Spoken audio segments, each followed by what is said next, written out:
you are interested in the music of Robert Schumann, or if you're practicing or already playing the music of Robert Schumann, I want you to make sure to do these 4 things that we're going to talk about in this video when you are learning the music of Robert Schumann. Make sure that you stay tuned to the end of the video where you're going to hear a performance of one of my favorite of his pieces. The first thing that I want you to make sure that you do when you're learning the music of Robert Schumann is to observe the legato marks. Robert Schumann wrote in a lot of different mediums, and he wrote a lot of vocal music. And when we think about the way that the human voice can express a melodic line versus the way that the piano can express a melodic line, there are a lot of differences.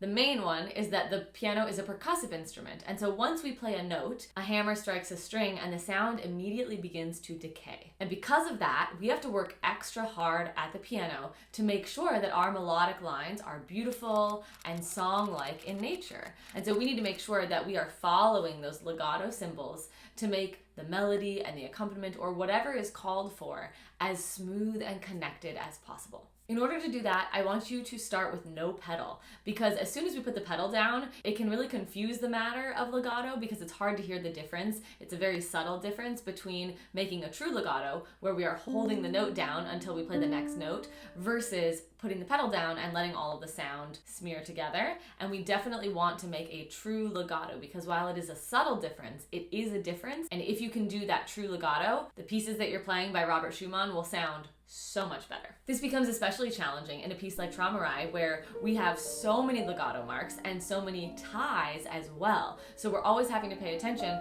to what notes are being held, what notes are moving. We have to use some fancy finger work like finger substitutions when we're trying to reach large things in this piece, but it can be done, and it's very important that you spend the time to do it. The second thing I want you to pay attention to is other articulations. Robert Schumann is pretty specific in his pieces about which articulations to use. Take, for example, the piece Wild Rider, which has sforzandos or accents and staccatos all over the music and all throughout the piece. The piece would sound wildly different if we weren't observing those articulations, and the character and the musicality in the piece would definitely not come through. The third thing that I want you to make sure that you do when you're learning the music of Robert Schumann is to be expressive. Be as dramatic and musical as possible. One of the things that I love about Robert Schumann's music is that his titles are often very descriptive. Even the titles I've already used as examples in this video, like the Wild Rider, kind of implies that there's a person on a horse. Because I know that that piece is from the album For the Young, I can imagine it's maybe like a little kid who's riding on a wooden toy horse,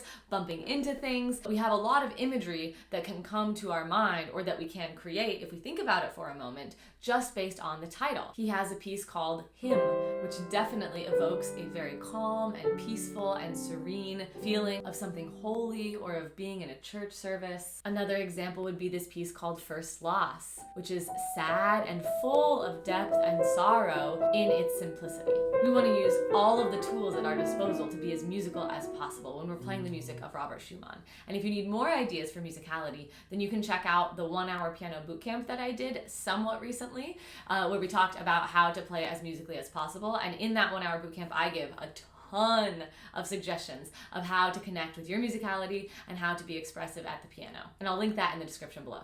The fourth thing that I want you to do when you are learning the music of Robert Schumann is to learn about his life. Look him up and read about him. He was an incredibly interesting human being. He had an interesting life, and I would say even a difficult life at times. And learning about composers and connecting to their life and to the events in their life and to them as people can really help us to not only find the music in our pieces, but to understand these pieces on a much deeper level. Some of my favorite interesting tidbits about Schumann were that he wanted to use this device on his hands to increase his span or increase his reach on the piano, and he actually permanently injured his hand while trying to use this device. And so that story and that anecdote, and historians looking at that device and reading things about his experience using the device, has given us a lot of insight into piano technique and what to do and what not to do. He founded a newspaper that was all about music during his lifetime. He was married to Clara Schumann, who is one of my favorite composers, who was a virtuoso concert pianist and an amazing composer.